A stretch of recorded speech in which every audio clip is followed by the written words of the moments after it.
Assalamualaikum warahmatullahi wabarakatuh.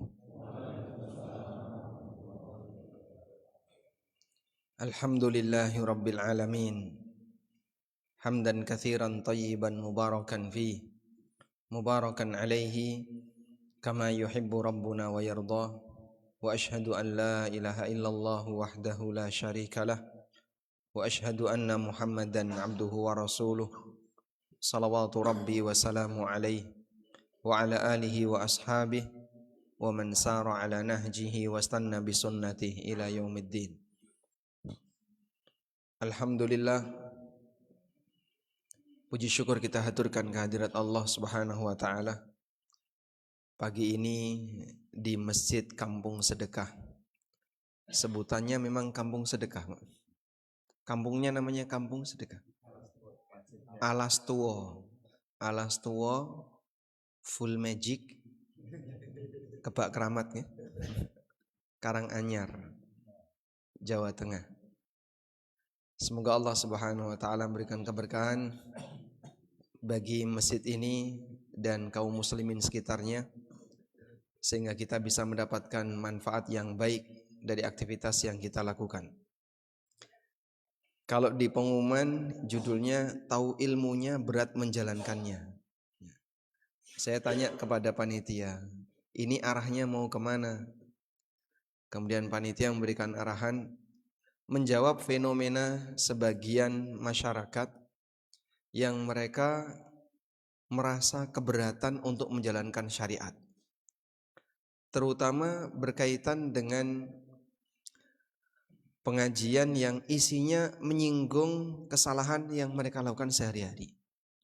Sehingga ada sebagian orang yang kadang ketakutan, ini kajian apa, isinya kok mau haram, riba, dilarang, tinggalkan. Sehingga mereka tidak mau dengerin yang seperti itu. Bahkan terkadang sebagian ustadz sebelum mengisi di briefing dulu. Mohon maaf ustadz, kita briefing dulu. Ustadznya di briefing dulu ya. Tujuannya apa? Biar ustadznya nanti menyesuaikan dengan kondisi jamaah. Yang benar jamaah di briefing ustadz atau ustadz di briefing jamaah, Pak? Okay? Tapi kenyataannya tidak demikian. Kadang ustadznya di briefing dulu, diberitahu jamaah itu paling sensitif kalau ustadz nyebut kata riba. Jangan nyebut kata riba, jangan nyebut kata syirik, jangan nyebut kata bid'ah, jangan nyebut kata goror, jangan nyebut kata terlalu banyak ya nggak boleh. Bingung nanti ustadznya. Karena sebagian orang dia tidak mau menerima apa yang kira-kira itu menyudutkan kebiasaannya. Padahal jamaah dimulakan Allah, kita sebagai muslim telah mengikrarkan raditu billahi rabba wa bil islami dina wa bi Muhammadin sallallahu alaihi wasallam nabiyyan wa rasulah. Aku ridha Allah Subhanahu wa taala sebagai Rabbku. Konsekuensi ketika kita ridha Allah sebagai Rabb kita adalah kita mengakui bahwasanya Allah lah satu-satunya yang menciptakan kita. Allah satu-satunya yang kita sembah. Dialah zat yang mengatur segala urusan kita. Dan kita ridha Islam sebagai agama kita, berarti kita harus menerima semua syariat yang ada di dalamnya. Tidak boleh kemudian pilih-pilih, ada syariat yang saya sukai dan ada syariat yang tidak saya sukai. Enggak boleh seperti itu. Bani Israel dikatakan oleh Allah Subhanahu wa taala dalam Al-Qur'an, yu'minuna bi ba'dil kitab wa yakfuruna bi ba'd. Mereka beriman kepada sebagian isi kitab dan mereka kufur kepada isi kitab yang lain. Tentu saja kita tidak boleh meniru seperti ini. Sebab kita wajib untuk menerima semuanya. Kullun min indi rabbina, semuanya datang dari Allah Subhanahu wa taala. Karena itu Allah Subhanahu wa taala menyebutkan fenomena orang yang ketakutan untuk mendengarkan penjelasan yang Allah sampaikan dalam Al-Qur'an. Ada sebagian orang yang mereka itu enggak mau dengerin Quran karena takut kalau dengerin Quran nanti terpengaruh dengan Al-Quran. Sampai Allah Subhanahu wa taala sebutkan dalam Al-Qur'an, "Fama lahum 'anit tadhkirati mu'ridin." Kenapa mereka berpaling dari peringatan Allah? Ka'annahum humurun mustanfira. Perumpamaan mereka itu seperti keledai yang ketakutan. Ketakutan dari apa? Farrat min qaswarah. Ketakutan dari kejaran singa. Bapak Ibu, yang namanya zebra, yang dimaksud keledai di sini adalah keledai liar, yaitu zebra. Itu zebra, kalau dia lihat ada singa dari kejauhan, dia sudah lari terbirit-birit. Padahal singa itu belum ngejar dia. Tapi dia sudah lari karena melihat singa itu dari kejauhan. Itulah gambaran orang yang ketakutan terhadap kebenaran yang mau dia dengarkan. Baru lihat pengumuman.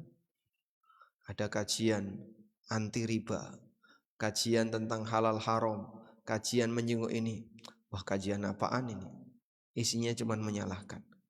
Baru lihat pengumuman dia sudah menghindar. Dia belum pernah mendengarkan. Dia belum pernah menyimak. Baru lihat judul, kadang dia sudah anti duluan. Sebab ada sebagian orang yang kadang alergi dengan yang seperti ini. Maka ini salah satu di antara bukti. Ada sebagian di antara hamba yang mereka ketakutan untuk mendengarkan sebagian aturan Allah karena mereka merasa tidak aman saat mereka ini mendengarkan tausiah yang menyudutkan kesalahannya. Makanya nyuwun sewu ada sebagian orang yang kadang kajian ini sing kula senengi nek lucu Mas. Sampai ini golek ilmu apa golek dagelan? Ya nek iso sing lucu. Yang kedua, yang bisa diterima oleh semua orang. Lalu dari sisi mana kita bisa mendapatkan edukasi dan pelajaran? Kalau kajiannya harus kajian yang bisa diterima oleh semua orang. Padahal yang namanya pelajaran itu kan ngoreksi apa yang salah, memotivasi apa yang sudah benar. Itulah kajian yang benar. Karena kalau kemudian semuanya harus sesuai dengan apa yang diinginkan oleh jamaah, maka sisi edukasinya jadi hilang. Sehingga kayak tadi Pak, di briefing dulu. Tolong Pak Ustadz ya, jangan menyampaikan masalah A, masalah B, masalah C, nanti masyarakatnya jadi tersinggung. Justru malah itu yang mau saya sampaikan ya Pak. Nah, terus nanti kalau masyarakat tersinggung gimana Pak? Yaitu salahnya takmir. Kenapa ngundang saya? Baik. Di salah satu masjid, waktu itu saya diminta untuk ngisi khutbah. Masjid, kalau nggak salah masjid provinsi waktu itu. Tapi di luar Jawa ya. Kemudian sebelum khutbah dimulai, takmir ngasih tahu ke saya, tolong Pak Ustadz nanti khutbahnya yang menyejukkan. Siap. Akhirnya saya sampaikan khutbah dengan tema fikih hujan. Masya Allah. Teles kabeh. Jadi banyak orang yang kadang mengalami situasi seperti itu. Dia ketakutan, jangan-jangan apa yang nanti disampaikan menyinggung perasaan saya. Jangan-jangan apa yang nanti disampaikan menyudutkan kesalahan saya. Padahal subhanallah, Allah Subhanahu wa ta'ala menurunkan Al-Quran bukan dalam rangka untuk menyusahkan hidup manusia. Allah Ta'ala menegaskan, Taha ma anzalna alaikal qur'ana litashqa. Ma anzalna alaikal qur'ana litashqa. Kami tidak pernah menurunkan Al-Quran kepadamu litashqa agar kau jadi celaka. Jadi kira-kira kaum muslimin, kalau orang itu hidupnya nurut kepada Al-Quran, apakah hidupnya akan sengsara? Coba saya mau tanya di antara jamaah, ada enggak Bapak setelah kenal kajian, banyak belajar, hidupnya makin sengsara Pak? Ada Pak? Coba angkat tangan Pak. Kalau ada saya minta ceritanya Pak. Gimana ceritanya kok hidup Bapak bisa semakin sengsara ketika dekat dengan Al-Quran dan hadis? Enggak ada. Karena Al-Quran diturunkan oleh Allah bukan untuk menyengsarakan hambanya. Al-Quran diturunkan oleh Allah bukan untuk menyusahkan hambanya. Sebaliknya, Al-Quran diturunkan oleh Allah untuk mendapatkan kebahagiaan, untuk adanya kebahagiaan bagi sang hamba. Karena itulah Allah menjelaskan di banyak ayat mengenai karakter syariat yang Allah Subhanahu wa taala turunkan kepada hambanya. Di antaranya Allah berfirman di surat Al-A'raf ayat 157. Bagaimana sifat Rasul yang diutus oleh Allah Subhanahu wa taala, yaitu Rasul yang terakhir. Allah Ta'ala mengatakan, alladzina yattabi'una ar-rasulan nabiyyal ummiyya alladzi yajidunahu maktuban indahum fit taurati wal injil, yaitu orang-orang yang mengikuti sang Rasul, sang Nabi yang ummi, yang mereka jumpai keterangannya maktuban, tertulis, indahum fit taurati wal injil, dalam Taurat dan Injil yang disimpan oleh mereka. Jadi maksudnya begini, pernah nggak Pak dalam perjalanan sejarah kaum muslimin melakukan uji coba pemalsuan Taurat dan Injil? Ada? Anda pernah dengar? Tidak ada. Sehingga kaum muslimin tidak pernah ada uji coba untuk memalsukan isi Taurat dan Injil. Sekarang kita balik. Pernah nggak Anda dengar dalam sejarah non-muslim yang melakukan uji coba memalsukan Al-Quran? Berkali-kali Pak. Sehingga kejadian ini pernah ada di masa silam, nggak berhasil. Muncul lagi, nggak berhasil. Sampai belakangan, nggak berhasil. Mereka menyisipkan kata-kata tertentu dalam ayat-ayat Al-Quran dan tidak pernah berhasil. Allah Subhanahu wa taala menjaganya. Inna nahnu nazzalna dzikra wa inna lahu lahafizun. Kami yang menurunkan Al-Quran dan kamilah yang menjaganya. Kaum muslimin tidak pernah memberikan kemudian balas dendam. Karena kalian pernah memasukkan Al-Quran, maka kami palsukan kitab kalian. Pernah ada kayak gitu? Tidak pernah. Sebab kaum muslimin tidak perlu memalsukan Taurat dan Injil, sudah palsu dengan sendirinya. Oleh tangan siapa? Oleh tangan Bani Israel yang tidak beriman. Oleh tangan-tangan Yahudi yang tidak beriman. Yuharrifunal kalima an mawadhi'i. Mereka mengganti kalimat-kalimat dalam kitab suci tidak sesuai dengan aslinya. Allah Subhanahu wa taala mengatakan tentang keberadaan Rasul Nabi Muhammad sallallahu alaihi wasallam telah diceritakan oleh Allah dalam Taurat dan Injil. Bukan Taurat dan Injil yang disimpan kaum muslimin, tapi Taurat dan Injil indahum yang mereka bawa. Maksudnya apa? Versi Taurat dan Injil yang mereka punya itu tertera keterangan tentang keberadaan Nabi Muhammad sallallahu alaihi wasallam. Kok Ustaz tahu dari mana? Al-Quran yang menyebutkan itu. Sebab terkadang Al-Quran menyebutkan kutipan dari kitab-kitab sebelumnya. Inna fi dzalika lafis suhufil ula, suhufi Ibrahim wa Musa. Sesungguhnya keterangan ini ada dalam suhuf sebelumnya, yaitu suhuf Ibrahim dan Musa. Sehingga yang Bapak Ibu jumpai dari surat Al-A'la itu tertera di suhuf Ibrahim dan Musa. Baik, maka disinilah Allah Subhanahu wa taala menegaskan bahwa dalam Taurat dan Injil pernah ada keterangan tentang Nabi Muhammad SAW. Sehingga saat orang musyrikin Quraisy mereka bertanya kepada Yahudi. Yang Yahudi ini sudah membaca Taurat. Apakah Nabi terakhir yang pernah kalian baca dalam Taurat itu adalah Muhammad? Mereka berbohong dan mengatakan, bukan. Nabi terakhir enggak kayak gitu cirinya. Nabi terakhir itu cirinya seperti ini, seperti ini, seperti ini. Bohong. Padahal mereka tahu kalau Nabi terakhir itu adalah Nabi Muhammad SAW. Yahudi meyakini akan ada Nabi terakhir pasca Musa. Demikian pula Nasrani meyakini akan ada Nabi terakhir pasca Isa. Kalau bukan Nabi Muhammad SAW, siapa lagi? Dan sampai sekarang mereka belum menetapkan siapa calon nabi terakhir yang telah disinggung dalam Taurat dan Injil itu. Nabi itu akan muncul di akhir zaman, itulah Dajjal. Menurut versi Yahudi dan Nasrani. Makanya mereka mengikuti Dajjal karena diyakini sebagai nabi terakhir seperti yang tertera dalam kitab-kitab suci yang mereka miliki. Baik. Bagaimana sifat Nabi Muhammad SAW yang termaktub dalam Taurat dan Injil itu? Kita lihat di sini. Allah mengatakan, ya'muruhum bil ma'ruf wa yanhahum 'anil munkar. Sifat Nabi SAW yang tertera dalam Taurat dan Injil. Beliau memerintahkan yang ma'ruf, melarang yang mungkar. Wa yuhillu lahumut thayyibat wa yuharrimu 'alaihimul khaba'ith.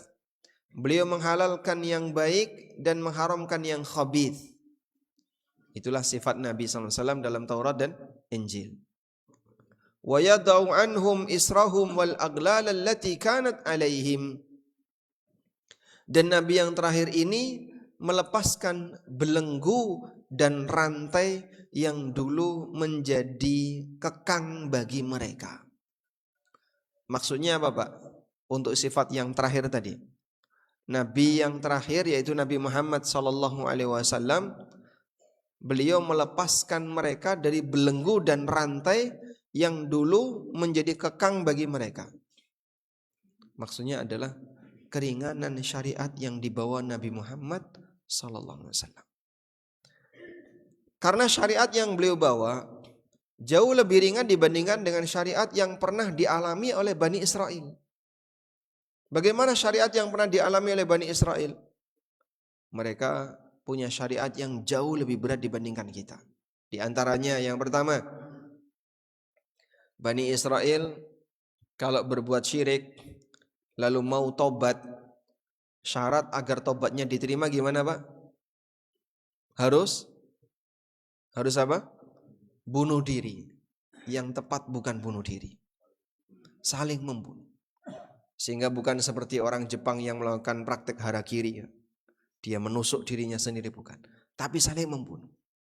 Sekian ribu orang yang mereka menyembah patung pedet, patung anak sapi, dikumpulin oleh Musa.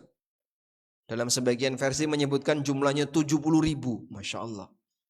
70.000 pelaku syirik. Kok bisa, Pak ya? Wallahu a'lam. Hati mereka begitu mudah berubah. Padahal itu hanya karena pengaruh satu orang, As-Samiri. Makanya jamaah, iman kalau dilawan dengan tekanan maka akan semakin kuat. Tapi kalau iman dilawan dengan syubhat bisa bubar. Bani Israel dijajah oleh Fir'aun itu selama puluhan tahun. Dari sebelum Musa lahir sampai Musa dewasa. Kira-kira berapa tahun itu, Pak? Ya Bapak bisa hitung sendiri. Dari mulai Musa sebelum lahir sampai Musa jadi nabi. Kan jadi nabi gak mungkin usia 10 tahun ya, atau usia 20 tahun. Beliau jadi nabi di usia sekian puluh tahun. Bisa 30 tahun atau 40 tahun. Baik. Dari mulai Musa lahir sampai Musa jadi nabi, puluhan tahun. Bani Israel dijajah oleh Fir'aun. Dan iman Bani Israel tidak berubah. Mereka tetap mukmin. Tapi ketika Bani Israel dipengaruhi oleh As-Samiri, hanya butuh waktu 40 hari, mereka pindah agama. Jadi kira-kira mana yang lebih berbahaya? Tekanan orang kafir atau syubhat kaum muslimin? Syubhat orang yang mengaku muslim, tapi sebenarnya dia menyimpan bibit kemunafikan. Makanya penjajahan ideologi lebih berbahaya daripada penjajahan fisik. Kalau penjajahan fisik, orang mati masuk surga apabila dia beriman. Sehingga di kalangan Bani Israel yang dibantai oleh Fir'aun, di kalangan kaum muslimin yang dibantai oleh orang kafir, kalau dia mati dalam kondisi mukmin, mati syahid. Tapi kalau penjajahan ideologi, jika yang bersangkutan mati abadi di dalam neraka di yaumil qiyamah, itu yang berbahaya. Makanya Bapak Ibu yang dimuliakan Allah, kenapa fitnah Dajjal itu disebut sebagai fitnah yang paling besar? Karena Dajjal itu tidak menjajah fisik, tapi Dajjal menjajah pemikiran. Sehingga Dajjal mengajak orang untuk sesat, bukan mengajak orang untuk, atau bukan dalam rangka untuk menghabisi orang lain. Dajjal tidak melakukan genosida, tapi Dajjal melakukan pengubahan pemikiran. Bagaimana mereka bisa tersesat, kemudian mengakui dirinya sebagai Tuhan. Itulah yang diinginkan oleh Dajjal. Makanya diceritakan dalam hadis dari An-Nawas bin Sam'an, ya. Pada saat Dajjal mendatangi sebuah kampung, lalu kampung ini diminta oleh Dajjal untuk beriman kepada dirinya, tapi kampung ini menolak. Akhirnya apa? Ditinggal sama Dajjal. Tidak kemudian dibantai, tidak kemudian dibunuh, dihabisi, tidak. Ditinggal oleh Dajjal. Lalu Dajjal memanggil seluruh kekayaan di kampung ini. Keluarkan seluruh kekayaanmu. Semuanya keluar, ngikuti Dajjal. Sebagaimana layaknya tawon yang ngikuti ratunya. Sehingga mereka dibuat hidupnya jadi miskin, jadi kesusahan, jadi kelaparan. Bukan mereka dibantai. Baik, karena yang namanya fitnah pemikiran lebih berbahaya. Nah, di posisi ketika As-Samiri sudah berhasil menyesatkan Bani Israel sehingga mereka menyembah patung anak sapi, Musa pulang.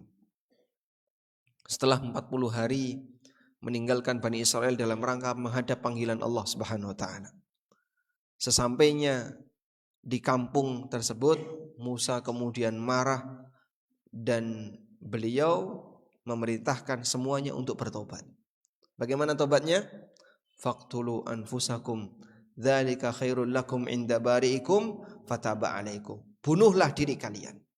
Bukan dengan cara bunuh diri masing-masing, tapi semuanya dikumpulkan lalu semuanya saling diminta untuk membunuh. Silakan kalian kumpul, bawa senjata, bawa pedang, silakan bacok-bacokan. Bagaimana mungkin mereka sanggup?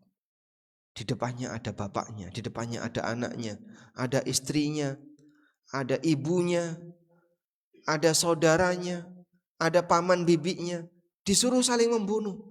Gak kuat mereka. Akhirnya saat mereka diperintahkan untuk melakukan saling membunuh, mereka bingung. Kami harus melakukan apa? Kami gak kuat. Sampai mereka minta kepada Musa, berikan keringanan bagi kami. Musa berdoa kepada Allah sambil menangis, memohon keringanan kepada Allah Subhanahu wa taala agar Bani Israel diampuni. Tapi Allah Subhanahu wa taala tidak mencabut hukuman itu. Allah turunkan awan yang gelap yang menutupi mereka. Dalam situasi itu mereka tidak bisa saling melihat antara satu dengan yang lain. Jarak pandangnya jadi sangat pendek. Jarak pandangnya jadi sangat pendek karena ketutup apa tadi Pak? Awan. Ketutup kabut yang demikian gelap sehingga jarak mereka demikian pendek. Mereka nggak tahu siapa yang ada di depannya. Mereka nggak tahu siapa di kanan kirinya. Lalu mereka saling menyabetkan pedang. Ono sing kena sirahe, ono sing kena tangane, ada yang kena perutnya, kena dadanya. Akhirnya banyak di antara mereka yang mati. Dan Musa berdoa kepada Allah sambil menangis agar Allah mengampuninya. Dan Allah mengampuni Bani Israel. Lalu kemudian yang tersisa diampuni oleh Allah Subhanahu wa taala. Bayangin, yang tersisa masih hidup ketika itu dalam keadaan cacat. Mungkin ada yang putus tangannya, mungkin ada yang putus telinganya, mungkin ada yang ketusuk badannya, tapi dia masih hidup dan dia diampuni dalam keadaan cacat. Baik, dalam agama ini ada nggak Pak yang seperti itu Pak?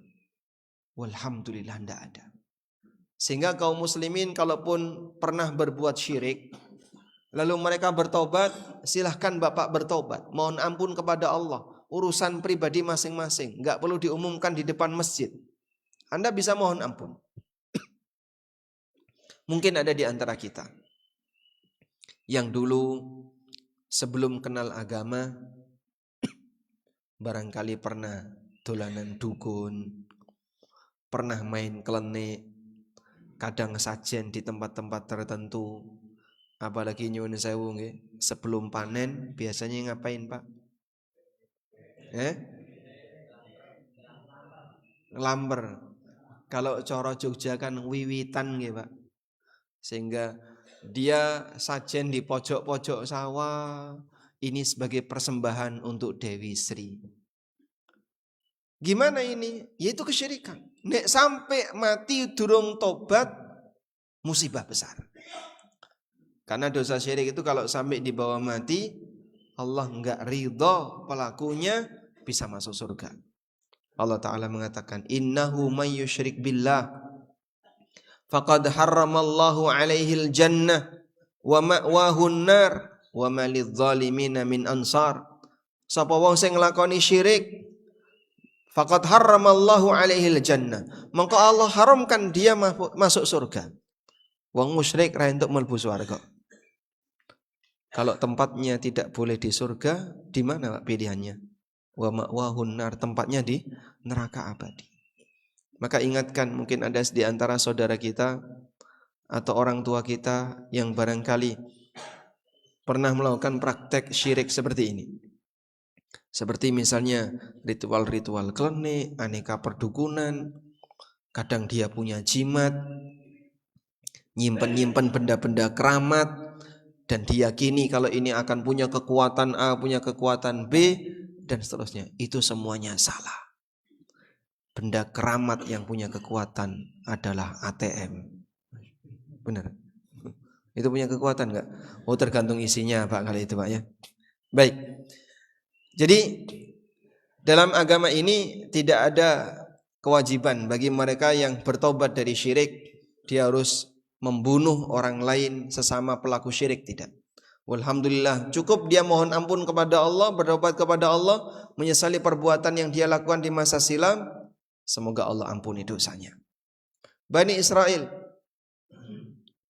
kalau mereka misalnya pakaiannya terkena najis, maka kewajibannya apa Pak? Dipotong. Sehingga bukan dicuci, tapi digunting. Bayangin, ada orang pakai celana bolong-bolong. Kenapa? Ini pernah kena najis, dipotong. Pernah kena najis, dipotong. Dalam agama kita ada nggak Pak? Tidak ada. Sehingga kalaupun barang kita kena najis, cukup dicuci, bisa dipakai kembali. Sehingga syariat ini dimudahkan oleh Allah bagi para penganutnya. Dikatakan dalam ayat ini, wa yadau anhum israhum wal aghlal allati kanat alaihim. Nabi Muhammad SAW melepaskan belenggu dan beban berat yang dulu menjadi kewajiban mereka. Sekarang itu sudah tidak ada. Sehingga mereka diberi oleh Allah Subhanahu wa taala syariat yang jauh lebih mudah. Karena itulah Nabi Muhammad SAW pernah mengatakan, bu'istu bil hanifiyyati samha. Aku diutus oleh Allah dengan membawa ajaran hanifiyah as-samha. Hanifiyah artinya ajaran yang condong kepada tauhid, as-samha artinya yang penuh dengan toleransi. Jadi Pak, Islam ini sudah gampang, sudah ajaran yang mudah, tapi jangan digampang nih. Jangan kemudian diremehkan. Gampang tapi tidak boleh digampang nih. Digampang nih itu gimana Pak? Meremehkan. Sampai pada tingkatan mengurangi. Kalau sudah seperti ini dia melakukan pelanggaran. Di ayat yang lain Allah Subhanahu wa taala menyebutkan bahwa di antara karakter kaum muslimin atau karakter ajaran Islam adalah tidak ada al-haraj. Al-haraj itu apa Pak? Kesulitan. Allah Ta'ala mengatakan wajahidu fillahi haqqa jihadi. Ini di surat Al-Hajj ayat 78.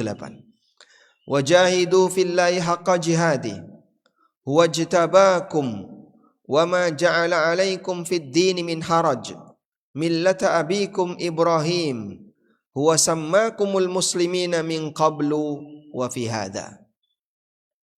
Wajahidu fillahi haqqa jihadi. Berjuanglah kamu di jalan Allah dengan perjuangan yang sesungguhnya. Wajtabakum, dialah zat yang memilih kalian. Wa ma ja'ala alaikum fid dini min haraj. Allah tidak menjadikan adanya kesulitan bagi kalian dalam urusan agama. Wa ma ja'ala 'alaikum fid dini min haraj. Allah tidak menjadikan kesulitan bagi kalian dalam masalah agama. Sehingga dalam urusan agama ini tidak ada al-haraj, tidak ada kesulitan. Demikianlah penegasan yang Allah sebutkan dalam Al-Quran. Millata abikum Ibrahim, inilah ajaran bapak kalian yaitu Ibrahim. Huwa sammakumul muslimina min qablu wa fi hadha, dia menamakan kalian dengan nama kaum muslimin min qablu, dalam kitab sebelumnya, wa fi hadha, dan dalam kitab ini. Jadi jamaah, nama resmi kita itu apa Pak? Al-Muslimun. Nama resmi kita adalah Al-Muslimun. Di mana kita bisa menjumpai nama resmi kita ini? Allah tegaskan di surat Al-Hajj ayat 78. Huwa sammakumul muslimin. Dia Allah memberi nama kalian dengan nama Al-Muslimun. Itulah nama resmi kita. Maka kita adalah kaum muslimin sesuai dengan nama yang diberikan oleh Allah Subhanahu wa taala. Jadi nama resmi kita bukan Aswaja. Nama resmi kita bukan A, bukan B, tapi kita adalah Muslim. Makanya dulu para sahabat, kalau mereka menjelaskan identitasnya, saat mereka ditanya, Anda siapa? Jawaban pertama yang mereka sampaikan adalah, Ana Muslim. Aku adalah Muslim. Sehingga kita diperintahkan untuk menjelaskan identitas kita. Aku Muslim. Dan Muslim itu punya ajaran khusus. Maka Muslim tidak boleh melakukan A, tidak boleh melakukan B. Sehingga kalau misalnya dia diajak sama orang lain untuk mengkonsumsi minuman keras atau makan makanan yang dilarang oleh Al-Quran, maka sampaikan, saya Muslim dan saya dilarang untuk mengkonsumsi seperti ini. Seperti itulah kita diajarkan. Allah memberikan nama bagi kalian sebagai Muslim, maka tunjukkan identitas kalian sebagai Muslim. Jadi ada dua manusia yang diperintahkan untuk menunjukkan identitasnya. Pertama, para nabi.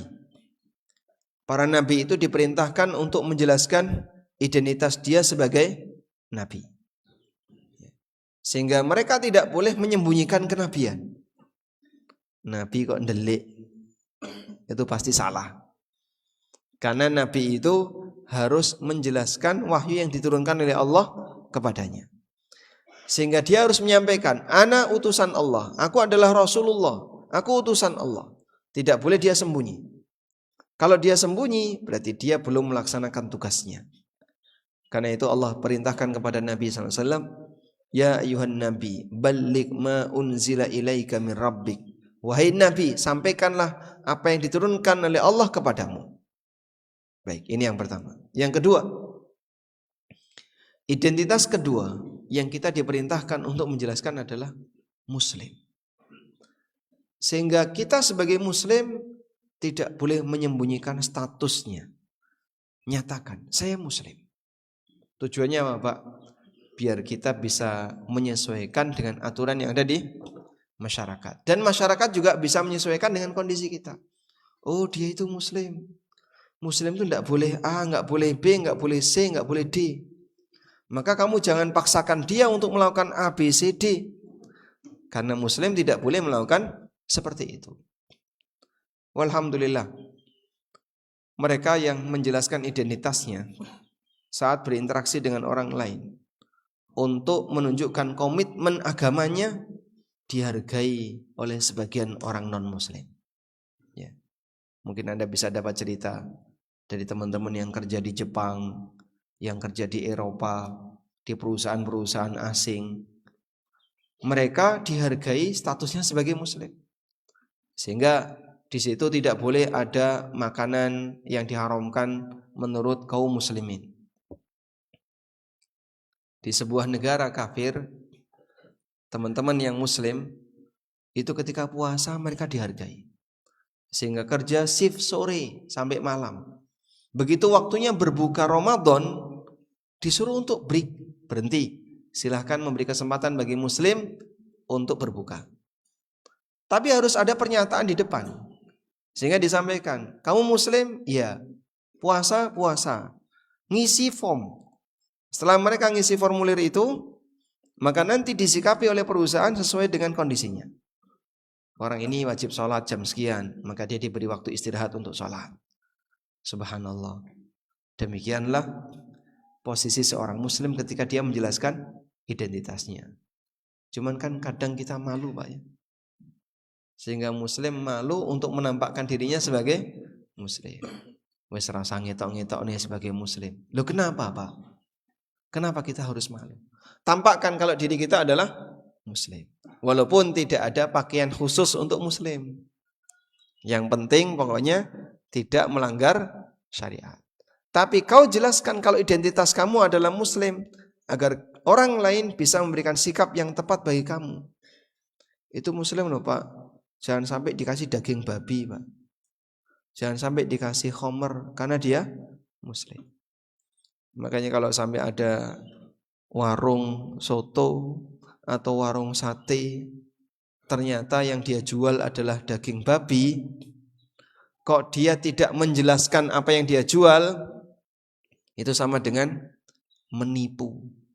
Dia tinggal di negeri kaum muslimin, kumpul bersama kaum muslimin, tapi dia jual makanan yang diharamkan bagi kaum muslimin tanpa memberi penjelasan. Akhirnya warung itu laris, banyak pelanggannya. Setelah sekian tahun baru ngomong, selama ini yang kami jual daging babi. Kriminal itu, Pak. Ini pelaku kriminal, nipu kaum muslimin yang lain. Ya kalau memang kau jualan daging babi, tulis daging babi, sate babi, biar kaum muslimin bisa mengambil sikap. Baik, kembali ke sini. Jadi Allah Subhanahu wa taala menyebut kita dengan nama rasmi, huwa sammakumul muslimina min qablu wa fi hadza. Dialah yang menamakan kalian dengan nama muslim min qablu wa fi hadza. Dalam kitab sebelumnya dan dalam kitab ini. Maka kita sudah pernah disinggung dalam Taurat dan Injil dengan nama kaum muslimin. Di ayat yang lain Allah Subhanahu wa taala juga menegaskan bahwa dalam agama ini tidak ada sisi kesulitan. Seperti di Al-Baqarah bagian terakhir, doa yang diajarkan oleh Allah Ta'ala. Wala tahmil alaina isran kama hamaltahu alal ladzina min qablina. Ya Allah, janganlah engkau memberikan beban kepada kami, isran, beban berat, kama hamaltahu alal ladzina min qablina, sebagaimana yang pernah engkau berikan kepada umat sebelum kami. Dulu Bani Israel kalau sudah masuk hari ibadah gak boleh kerja. Hari ibadah Bani Israel hari apa, Pak? Hari Sabtu. Sehingga kalau sudah hari Sabtu dilarang mencari sumber pendapatan apapun itu. Maka yang mereka lakukan apa? Saat hari Sabtu diuji oleh Allah Subhanahu wa taala. Begitu hari Sabtu ikan-ikan muncul di permukaan. Begitu bukan hari Sabtu, ikan-ikan hilang. Maka mereka merasa sangat tertarik untuk nangkapi ikan-ikan yang muncul di permukaan di hari Sabtu tadi. Karena mereka ada perjanjian, hari Sabtu dilarang untuk mencari pendapatan, maka mereka tidak berani kerja di hari Sabtu. Apa yang mereka lakukan? Pasang perangkap ikan di Jumat sore, ngambilnya di Ahad pagi.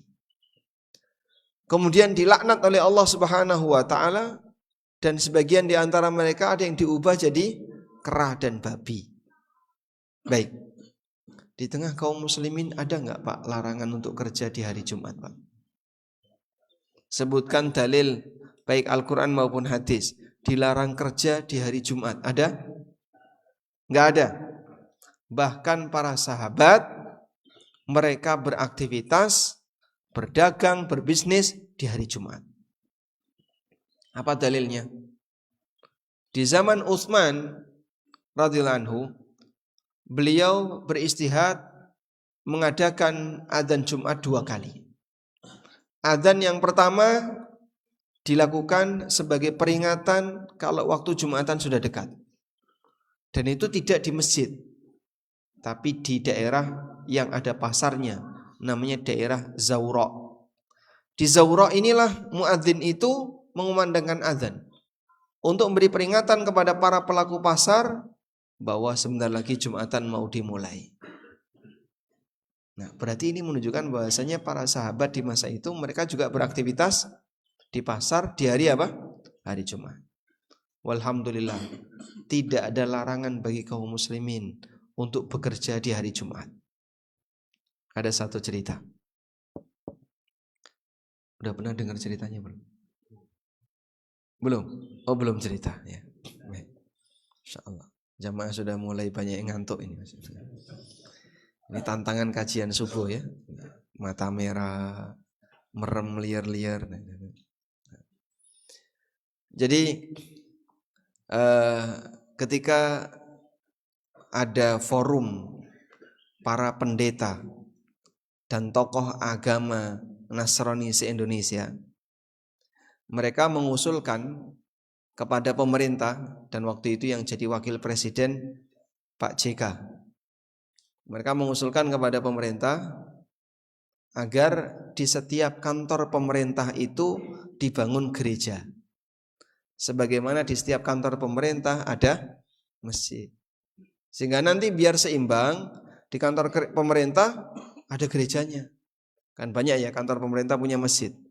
Masjid kantor kelurahan, masjid kantor, bahkan termasuk sampai tingkat pusat ada masjidnya. Tapi gerejanya tidak ada. Kenapa Pak kok gerejanya nggak ada? Nah, saat mereka mengusulkan itu, kemudian Pak JK menawarkan, ya sudah, kita tampung usulannya, tapi pilihannya begini, akan dibangun gereja di kantor pemerintah, tapi liburnya digeser hari Jumat. Gimana? Libur kerjanya digeser hari Jumat.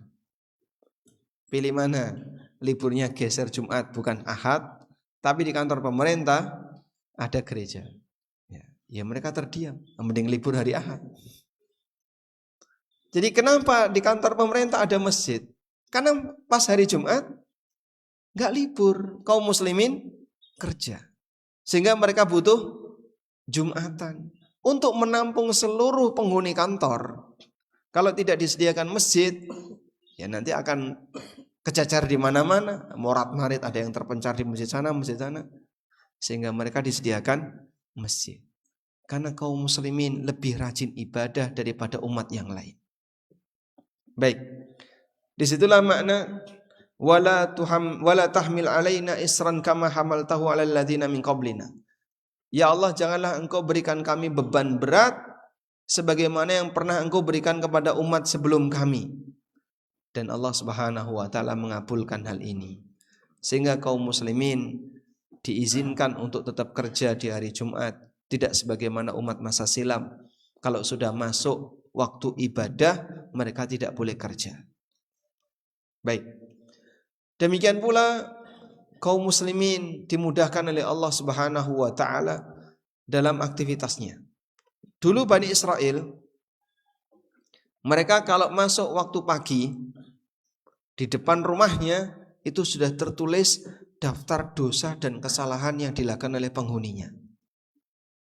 Kebayang enggak, Pak? Kalau misalnya terjadi di tengah kita, Pak.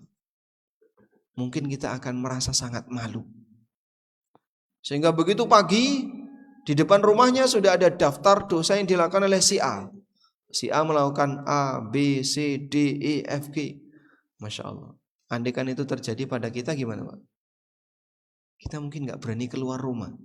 Malu dengan aneka dosa yang kita lakukan. Tapi dulu pernah diberlakukan oleh Allah pada Bani Israel. Sehingga Bani Israel mengalami situasi itu.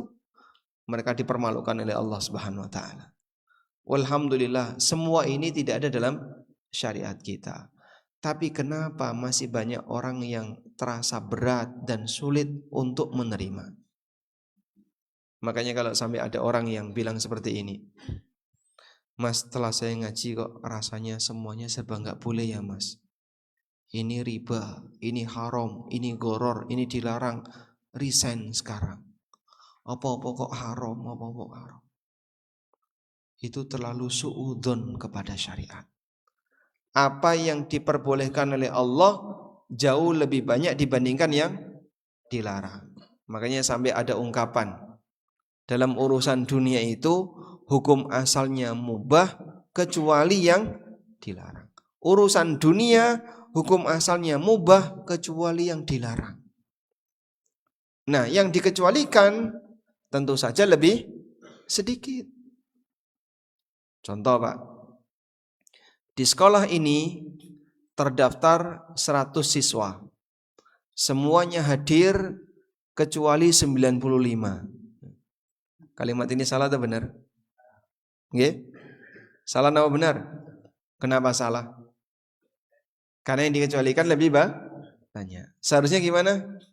Semua siswa tidak hadir kecuali 5. Maka kalau menyebut kecuali seharusnya dia lebih sedikit. Paham ya? Nah, maka kalau ada kaidah dalam masalah dunia, urusan muamalah, hukum asalnya mubah kecuali yang dilarang. Berarti yang dilarang banyak atau sedikit, Pak? Sedikit. Cuman kenapa orang kadang komentar? Aku bareng ngaji kok isine mong haram, haram, haram, dilarang, dilarang kabeh kok ora entuk, Mas. Ini suudzon kepada syariat. Atau kemungkinan yang kedua adalah saking banyaknya hal haram yang dia alami sehingga saat dia bergerak nabrak, bergerak ke kanan ketabrak aturan, bergerak ke kiri ketabrak aturan, maju nabrak, mundur nabrak. Saking banyaknya hal haram yang dia lakukan. Ya seharusnya dia bersyukur. Alhamdulillah Bapak sudah diingatkan sebelum mati. Coba kalau orang yang melakukan hal yang haram tadi dibiarkan oleh Allah seperti itu, tenggelam dalam aneka maksiat, hal yang haram sampai dia mati, berarti dia membawa dosa harta haram sampai mati. Dan itu akan dia bawa sampai kiamat. Tapi begitu dia diingatkan lalu dia menerima, maka dia bisa bertobat dan kesempatan tobat itu bisa menghapus sebagian dosanya. Demikianlah keadaan kaum muslimin jamaah. Mereka tidak terima karena suudzon kepada Allah. Padahal Bapak Ibu bahkan Allah, saat Allah membuat aturan, tujuannya apa Pak? Allah mengharamkan A, Allah melarang B, Allah membuat aturan C. Apakah Allah punya kepentingan ketika Allah membuat aturan? Maha suci Allah dari hal itu. Apakah Allah akan lebih beruntung disebabkan karena Allah membuat aturan? Maha suci Allah dari hal itu. Beda dengan manusia ya Pak. Anggota dewan kalau membuat aturan mungkin enggak ada kepentingan? Hah? Mungkin ya? Mungkin. Sehingga kenapa ada aturan ini? Oh, ternyata mereka punya kepentingan di sini. Kenapa ada aturan itu? Oh, ternyata mereka punya kepentingan di sana. Makanya kalau ada aturan yang pernah dibuat oleh pemerintah sebelumnya karena kepentingan pribadinya, begitu orangnya sudah lengser, aturan itu berubah. Kemudian aturan itu diamandemen, diubah dan seterusnya, direvisi. Sebab yang punya kepentingan sudah tidak menjabat. Tapi kalau aturan Allah, apakah Allah punya kepentingan? Maha suci Allah. Jangan sampai kita berpikir, aku gini taat, maka Allah semakin maha kaya.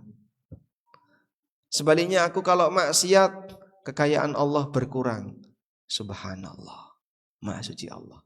Allah tidak butuh ketaatan yang kita lakukan, sebagaimana kuasa Allah tidak berkurang, kerajaan Allah tidak berkurang dengan kemaksiatan yang kita lakukan. Sebab ada orang yang punya pemahaman seperti itu. Ada satu buku Pak. Buku itu sebenarnya novel, cerita tentang pengalaman pribadi penulisnya. Judulnya Tuhan izinkan aku untuk maksiat. Jadi dia bercerita begini. Dulu dia adalah seorang muslimah yang pernah belajar agama di pondok pesantren. Dia menghafal Quran, dia belajar ilmu agama, belajar fikih dan seterusnya. Udah? Sampai akhirnya dia lulus dari pesantren itu, kemudian dia kuliah. Nah, ketika kuliah itulah mulai aneka pemikiran-pemikiran menyimpang itu masuk ke dalam dirinya. Nah, dia mengalami hidup yang susah. Hidupnya susah, keluarganya punya masalah. Intinya hidupnya susah, secara ekonomi maupun yang lainnya. Akhirnya hidupnya selalu dirundung dengan kesedihan dan kesedihan. Sampai pada titik terakhir dia berpikir, kenapa Allah tidak pernah membuat saya bahagia? Padahal aku sudah berusaha untuk taat. Aku sudah berusaha untuk banyak ibadah. Aku sudah berusaha untuk jadi muslimah. Tapi kenapa Tuhan tidak hadir pada diri saya? Nyatanya dia tidak membantu saya saat saya mengalami kesulitan. Karena itu wahai Tuhan, aku sudah tidak mau lagi bekerja untukmu. Aku menarik diri darimu. Izinkan aku untuk maksiat. Dia lepas jilbab lalu berbuat zina. Karena dia merasa dengan cara itu bisa balas dendam kepada Tuhan.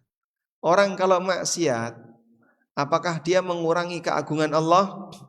Sepeser pun tidak. Orang kalau berbuat jahat, apakah dia mengurangi kekayaan Allah? Sepeser pun tidak.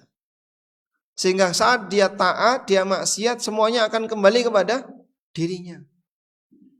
In ahsantum ahsantum li anfusikum wa in asatum falaha. Kalau kalian berbuat baik, maka kalian berbuat baik untuk diri kalian. Dan kalau kalian berbuat buruk, maka kalian akan mendapatkan dampaknya. Jangan sampai kita punya pemahaman seperti tadi.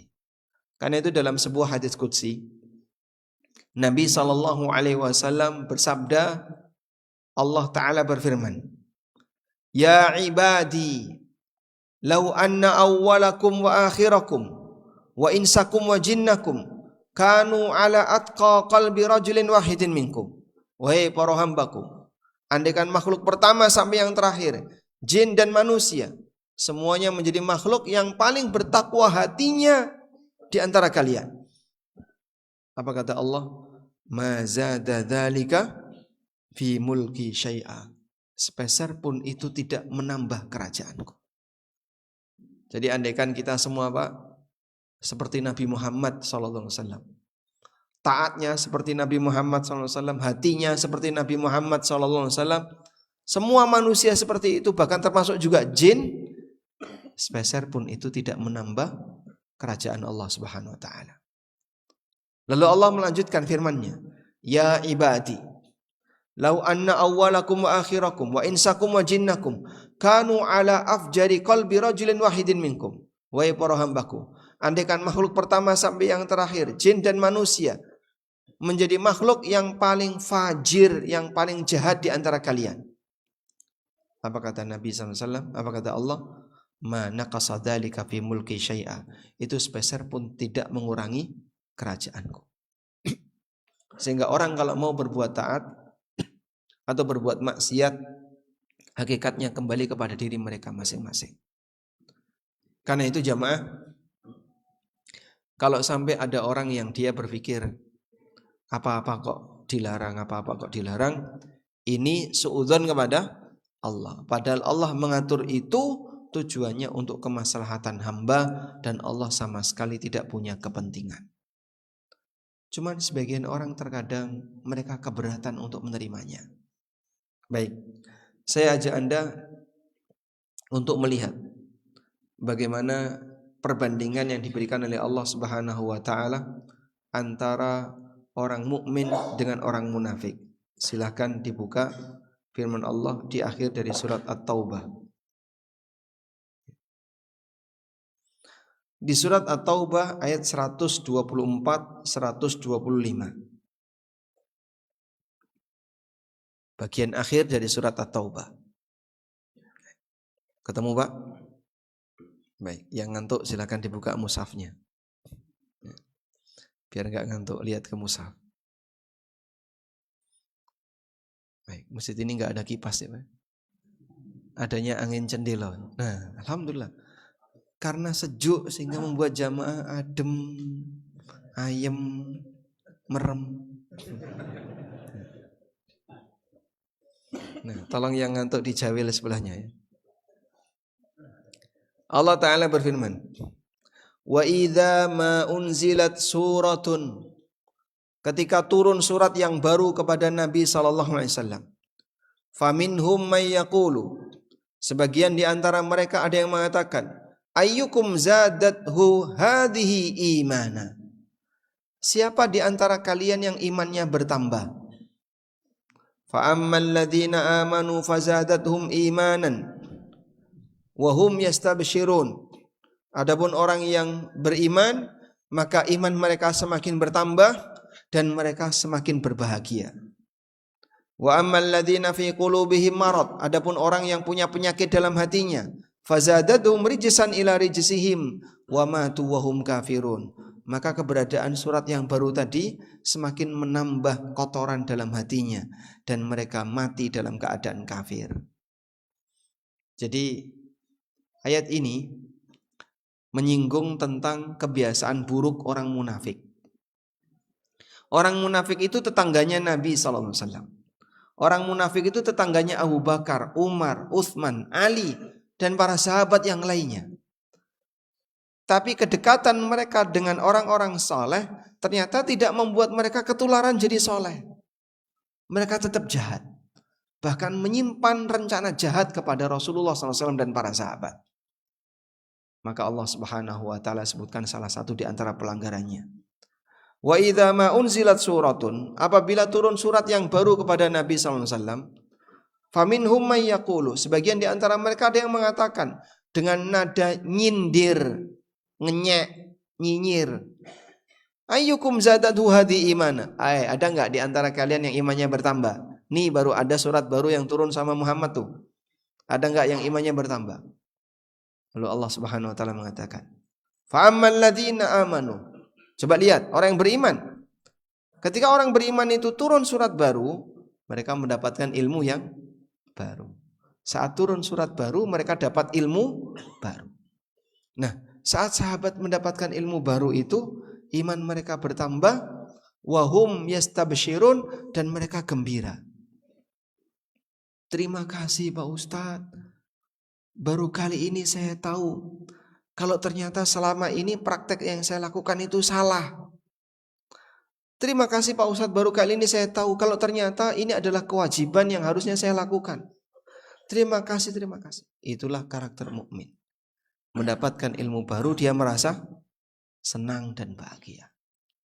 Maka kalau Bapak rampung ngaji, kok kemudian Anda merasa seperti ada pengetahuan baru yang nanti akan ngoreksi dari apa yang kita lakukan. Oh, kayak gitu, saya baru tahu. Nah, itu pengajian yang memberikan O effect, ya. Efek O. Begitu disampaikan, oh, nah, itu namanya apa?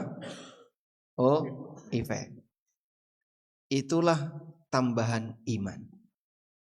Oh, kayak gitu. Nah, oh, seperti itulah apa? Tambahan iman.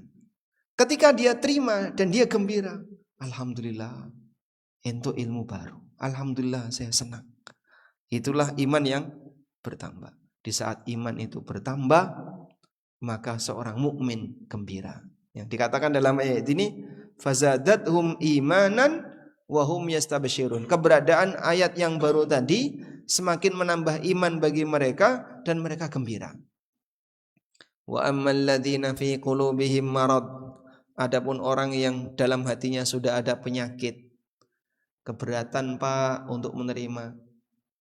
Ya, nek kaya ngono aku ra iso nampa. Aku durung wani nampa. Saya enggak bisa nerima, saya belum berani untuk menerima. Loh kenapa? Lah itu kan praktek yang saya lakukan sehari-hari.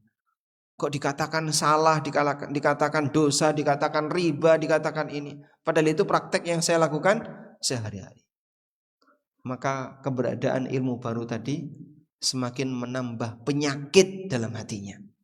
Dan yang bahaya, wa matu wa hum kafirun, dia mati dalam kondisi kafir. Sehingga terkadang orang itu diingatkan, awas Pak, itu tidak boleh Pak. Sampai ini sapa to Mas? Kok wani ngeling-ngeling no? Apa sampean ki Tuhan kok suka menyalahkan perbuatan orang? Loh, emangnya Tuhan suka menyalahkan perbuatan orang? Saya hanya menyampaikan apa yang ada dalam dalil. Masalah diterima atau tidak terserah Bapak. Tapi Bapak perlu ingat, kalau melakukan seperti ini berbahaya. Ranggu bris. Lungo Mas. Sehingga dia nggak mau untuk mendengarkan seperti itu karena merasa dirinya terdesak. Di saat itulah hatinya makin kotor. Maka Bapak Ibu, baterainya habis. Oh ya, baterainya habis. Maka disinilah kata kunci agar kita bisa semakin menambah iman saat kita belajar. Berusahalah untuk berlatih, menerima kebenaran apapun yang kita dapatkan, walaupun bisa jadi kebenaran itu bertentangan dengan apa yang kita lakukan sehari-hari. Wallahu alam, mungkin itu yang bisa kita sampaikan sebagai pengantar. Sekarang jam 6 kurang 12 menit. Tetes pripun nih? Mau sarapan di sini atau sarapan di luar? Baik, kita berikan sisa waktu sampai jam 6. Barangkali jamaah ada yang mau menyampaikan sesuatu, kami persilahkan. Wassallallahu ala nabiyyina Muhammadin wa ala alihi wa sahbihi wasallam. Monggo Mas.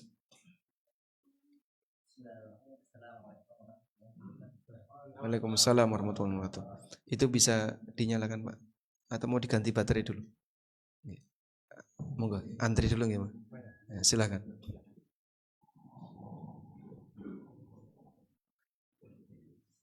Assalamualaikum Ustaz. Bagaimana mungkin ini mohon saran dan nasihatnya dari Ustaz. Bagaimana kita dalam menyampaikan ilmu atau berdakwah yang baik, yang kondisi jamaah di orang-orang sekitar kita masih banyak melakukan perbuatan yang diadakan dan kesyirikan.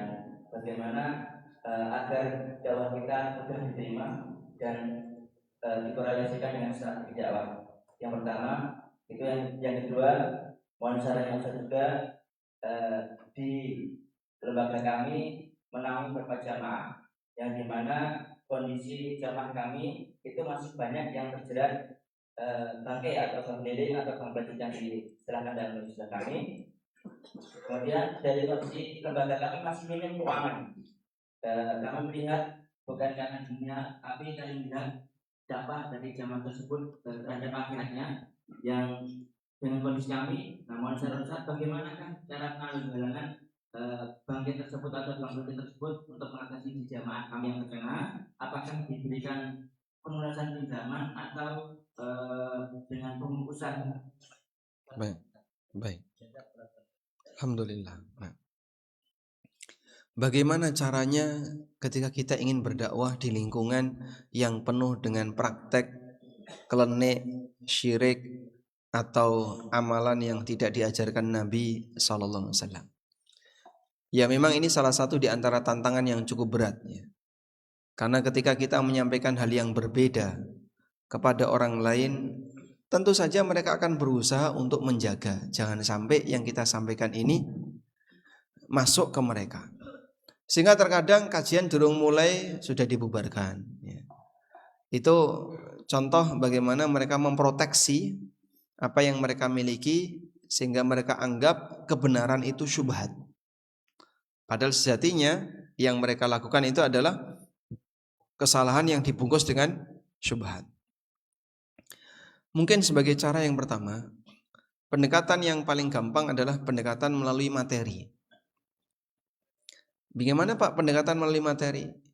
Ya jadilah orang yang royal, suka memberi kepada masyarakat. Kalau tidak bisa mempengaruhi semuanya, minimal kita bisa menyelamatkan sebagian di antara mereka. Misalnya di sini Pak, praktek kliniknya banyak sekali Pak. Makanya daerahnya namanya Kebak Keramat. Ada hubungannya nggak Pak? Nggak ada ya? Oh nggak ada. Jadi itu ceritanya gimana kok sampai disebut Kebak Keramat? Baik. Di sini Pak praktek kliniknya banyak sekali Pak. Kampung kami ini Masya Allah, ning kene sajen, kono sajen, Pak. Di pohon ringin ini sajen. Nanti di mana lagi ada sajen. Banyak sekali sajen. Terus gimana? Ya sudah, coba. Mati juga. Baterainya habis juga. Oh, habis.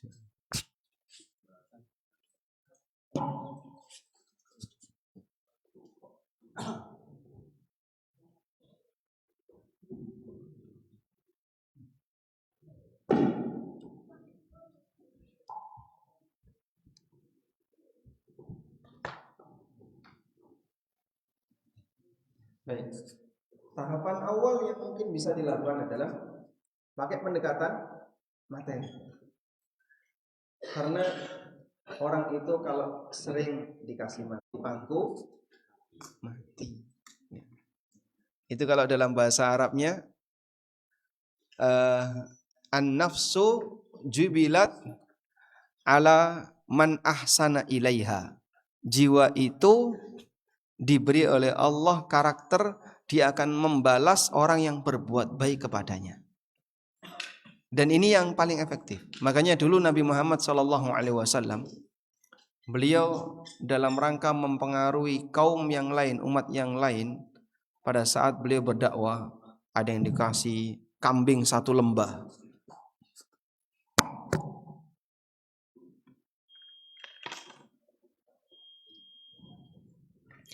Ada yang dikasih kambing 1 lembah, ada yang dikasih sekian ratus onta, dan seterusnya.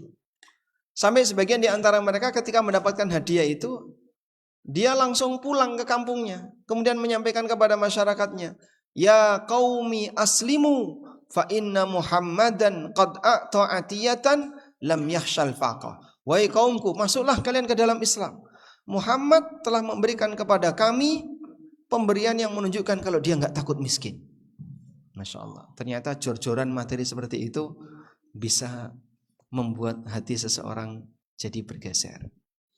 Tapi kalau kita misalnya berdakwah, dalam kondisi yang sama kita juga pelit ngasih, ya mungkin akan susah diterima. Anda menyampaikan sesuatu yang bertentangan dengan prinsip mereka, tapi di saat yang sama Anda juga tidak memberikan kebaikan materi kepada mereka. Kemudian yang kedua, selalu tampakkan akhlak yang mulia. Mereka tidak membaca Al-Quran yang kita punya. Mereka tidak membaca kitab Tauhid, mereka tidak membaca kitab Ushulul Tsalatsa, mereka tidak membaca kitab Qawaidul Arba, Nawaqidul Islam yang mungkin Bapak Ibu sudah pernah membacanya. Tapi yang mereka baca adalah perilaku kita. Sehingga kalau perilaku kita perilaku yang enggak benar, dititeni Pak. Kayak delaan sing jarane ngejak tauhid sunnah, padu karo bojone. Cerai. Saiki ngomong kaya ngono, dhisik ngomong kaya ngono, sekarang ngomong kayak gini. Dan seterusnya. Akhirnya dakwah kita jadi tertolak gara-gara kita punya masalah keluarga atau kita punya masalah dengan karakter yang kita punya dan seterusnya. Karakter ini bisa menghalangi diterimanya kebenaran. Karena itulah Allah Subhanahu wa taala jadikan Nabi Muhammad SAW sebagai manusia yang akhlaknya paling mulia. Wa innaka la'ala khuluqin azim. Sesungguhnya engkau Muhammad berada di akhlak yang paling agung. Allah mensifati akhlaknya Nabi SAW dengan sifat azim, sebagaimana Allah mensifati arasy dengan azim. Baik. Kemudian yang kedua, bagaimana cara menangani korban bank tanpa ATM? Bank tanpa ATM ini bank apa Pak? Bank pelecit. Di berbagai daerah itu namanya beragam ya. Kalau di sini bank pelecit, di Jogja bank titil, di Pekalongan bank tongol. Di daerah yang lain ada nama yang berbeda. Baik. Intinya para rentenir, ya memang ini butuh kerjasama, sehingga tidak bisa diselesaikan oleh 1-2 orang, tapi diselesaikan secara komunal bersama. Kami dulu Pak pernah membuat upaya itu dengan cara seperti ini. Saya sampaikan kepada jamaah, Bapak Ibu kalau punya uang nganggur daripada di bank tidak termanfaatkan, silahkan diutangkan ke kami. Nanti kita terbitkan surat utang. Nah, yang menjamin yayasan. Saya ada yayasan yang menerbitkan surat utang itu, kita berikan kepada kaum muslimin jamaah yang mau memberi utang. Ada yang ngasih utang 2 juta, ada yang ngasih utang sekian juta. Kita terbitkan surat utang. Sudah? Nah, dana utang ini setelah terkumpul, perjanjiannya kepada para jamaah jangan ditarik kecuali sudah berumur 2 tahun. Jadi minimal 2 tahun. Tapi kalau utangnya hari ini diutangi, besok diambil ya podo wae, Pak. Nggak bisa dimanfaatkan. Sehingga minimal umurnya 2 tahun. Nah, selama usia 2 tahun ini kita perbantukan untuk kaum muslimin yang membutuhkan.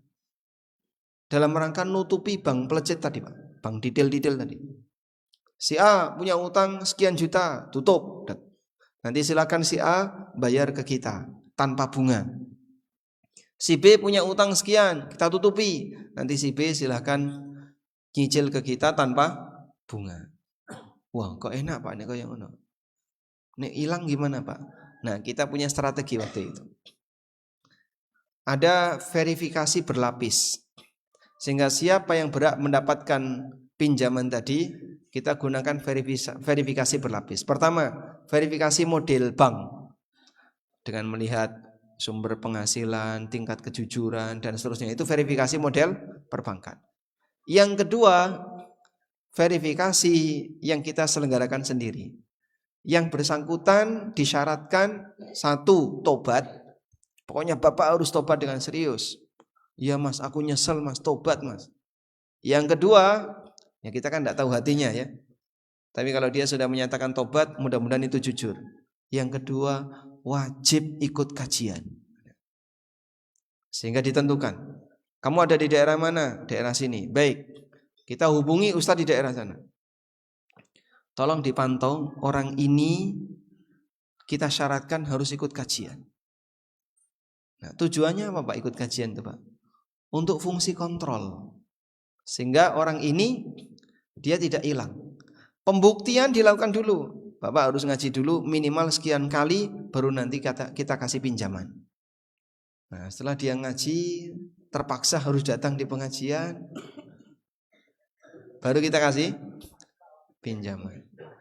Mudah-mudahan dengan dipaksa seperti ini, lama-lama dia berubah. Walhamdulillah Pak, saya dapat 1, 2 nyantol. Dulu saya nggak pernah lihat wajah seperti ini. Ternyata beliau datang di kajian. Terus saya tanya, kenapa beliau? Oh, itu salah satu di antara orang yang dibantu. Alhamdulillah setelah utangnya lunas, dia juga sudah nyicil lunas, tetap nyantol ngaji. Walhamdulillah. Itulah salah satu pengaruh pendidikan. Insya Allah kalau ayat Al-Quran dan hadis Nabi dibacakan, sekeras apa sih hatinya? Apa lebih keras daripada batu gunung? Tidak. Kalau tidak lebih keras daripada batu gunung, insya Allah bisa dipecah dengan dalil. Alhamdulillah, setelah mereka sering mendengarkan tausiah, akhirnya berubah.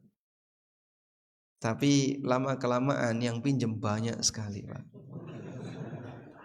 Sing balik ya banyak. Sehingga akhirnya kita juga jadi kesulitan sendiri, capek, lembaga itu tutup. Tapi kami komitmen semua uang jamaah balik. Sehingga surat utang tadi semuanya balik. Kita kembalikan dengan zakat. Ya. Dengan, kok bisa zakat Pak? Nutupi utang orang itu dengan menggunakan zakat. Jadi yang punya utang si A, ini uangnya si B, maka kita kembalikan ke si B dengan dana zakat. Karena salah satu di antara yang berhak untuk dapat zakat adalah ghorimin, orang yang terlilit utang. Wallahu a'lam. Monggo. Mau pakai ini? Oh,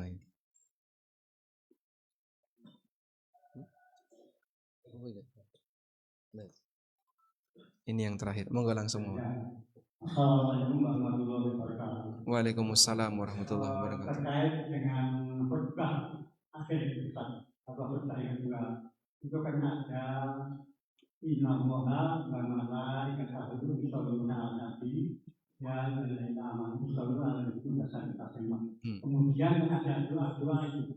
Itu doa itu kita sebagai yang di Jawa atau makmum membaca amin atau cukup diam. Barakallahu fiik. Kalau dalam Jumatan, ketika khatib sedang berdoa di akhir dari Jumatan, di akhir dari khutbah, apakah makmum perlu membaca amin? Boleh membaca amin, tapi pelan. Sehingga aminnya makmum tidak boleh dikeraskan. Dia baca amin dengan pelan. Wallahu a'lam. Walhamdulillahirabbil alamin. Baik. Satu aja. Penting sekali, Masya Allah. Susunya sudah datang loh Pak, ini Pak. Nah, udah beredar susu dari panitia. Baik, silakan Pak, nggak boleh lama-lama. Assalamualaikum warahmatullahi wabarakatuh. Waalaikumsalam warahmatullahi wabarakatuh. Di daerah kami ada juragan beras. Ada apa? Juragan beras. Juragan beras. Ya. Dia itu menawarkan modal kepada petani. Siapa yang mau nyewa lahan pertanian, dia modali. Ya. Nah, kemudian juragan beras itu tadi ingin bagi hasil. Bagi hasilnya yaitu nanti kalau ditebaskan itu bahasa ya. Ditebas, dijual. Ya, dijual borongan. Nah, itu nanti biasanya jualnya itu kintalan gitu. Ya. Nanti yang membeli membeli juragan tersebut dengan harga misalnya 1 kintal itu 1 kilo 7.200. Nah yang 200 ini untuk juragan beras tersebut. Bagaimana ini Pak? Kalau nggak panen gimana Pak? Kalau gagal? Maksudnya? Kalau misalnya gagal panen beripun? Perjanjiannya? Biasanya pokoknya gagal panen contohnya kalau di daerah kami itu insya Allah walaupun sedikit tetap ada hasil. Kalau misalnya gagal panen, hasilnya kurang dari nilai sewa tanah, apa yang dilakukan oleh petani? Biasanya sewa tanah itu 1 tahun misalnya 10 juta misalnya. 10 juta. Hasilnya setahun misalnya cuma 8 juta. Apa yang dilakukan oleh petani? Itu nanti kan dijual kepada juragan beras tersebut. Okay. Ini sudah ada perjanjian pengembaliannya. Oh, enggak ada perjanjian pengembalian. Mungkin juragan itu nanti diberi berapa atau dicicil berapa, kemudian dia mengambil untung dengan syarat dia itu yang membeli dengan harga di bawah atau katakan misalnya 7.200, yang 200 ini bagian dari juragan. Alhamdulillah. Wassalamualaikum warahmatullahi wabarakatuh. Waalaikumsalam warahmatullahi wabarakatuh. Baik, ini yang terakhir ya. Karena saya harus pindah jam 7 ada di tempat yang lain. Nggih. Jika kondisinya seperti ini, Pak. Berarti yang bersangkutan memberi utang dengan syarat hasilnya harus dijual ke dia. Ada hadis riwayat Abu Dawud, Imam Ahmad dan yang lainnya dari sahabat Abdullah bin Amr bin As. Beliau mengatakan, Nabi SAW bersabda, La yahillu salafun wa bai'. Tidak halal utang digabung dengan jual beli. Tidak halal utang digabung dengan jual beli. Maknanya adalah ada orang melakukan transaksi utang piutang, tapi disyaratkan saya mau ngasih utang ke kamu, syaratnya engkau nek kue panen wajib dijual ke saya. Nah ini di daerah pertanian, di daerah nelayan ini banyak sekali Pak. Saya asli Lamongan, rumah saya dengan laut 200 meter Pak. Praktek seperti ini banyak. Sehingga para nelayan dikasih utang 5 juta, balik 5 juta 10 juta, balik 10 juta. Enggak ada tambahan sepeser pun.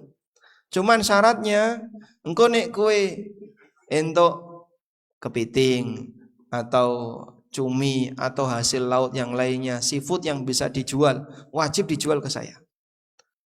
Kalau ketahuan dia jual ke tempat yang lain, misalnya dia jual ke pasar, ya wis, langsung diomeng, dimarahi dan utangnya ditarik seketika. Nah ini sama dengan apa tadi? Mensyaratkan transaksi utang dengan jual beli, dan itu dilarang oleh Nabi sallallahu alaihi wasallam karena ini termasuk salah satu pintu riba. Wallahu a'lam. Walhamdulillahirabbil alamin. Demikian yang bisa kita sampaikan, semoga bermanfaat. Karena susu kedelainya sudah habis enggak, Pak? Nah, maka kajian kita akhiri. Subhanakallahumma wa bihamdika asyhadu an la ilaha illa anta astaghfiruka wa atubu ilaik. Wassalamualaikum warahmatullahi wabarakatuh.